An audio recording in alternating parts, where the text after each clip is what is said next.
April 10th, Saint Bademus, Martyr.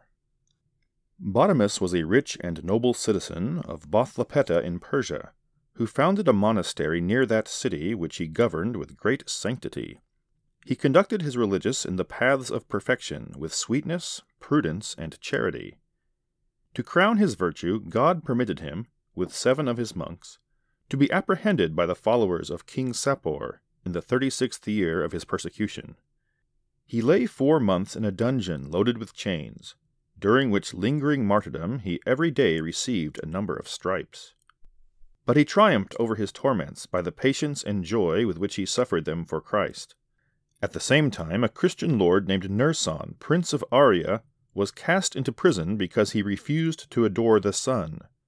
At first he showed some resolution, but at the sight of tortures his constancy failed him, and he promised to conform. The king, to try if his change was sincere, ordered Bademus to be introduced into the prison of Nersan, which was a chamber in the royal palace, and sent word to Nersan that if he would dispatch Bademus, he should be restored to his liberty and former dignities. The wretch accepted the condition. A sword was put into his hand, and he advanced to plunge it into the breast of the abbot. But being seized with a sudden terror, he stopped short, and remained some time without being able to lift up his arm to strike. He had neither courage to repent, nor heart to accomplish his crime.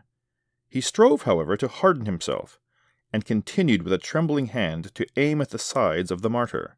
Fear, shame, remorse, and respect for the martyr made his strokes forceless and unsteady, and so great was the number of the martyr's wounds that the bystanders were in admiration at his invincible patience. After 4 strokes the martyr's head was severed from the trunk. Nersan, a short time after, falling into public disgrace, perished by the sword. The body of Saint Bademus was reproachfully cast out of the city by the infidels, but was secretly carried away and interred by the Christians. His disciples were released from their chains 4 years afterward, upon the death of King Sapor. Saint Bademus suffered on the 10th of April in the year 376. Reflection. Oh, what ravishing delights does the soul taste which is accustomed, by a familiar habit, to converse in the heaven of its own interior with the 3 persons of the adorable Trinity.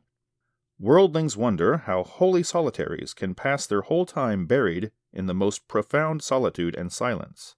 But those who have had any experience of this happiness are surprised, with far greater reason, how it is possible that any souls which are created to converse eternally with God should here live in constant dissipation, seldom entertaining a devout thought of Him whose charms and sweet conversation eternally ravish all the blessed.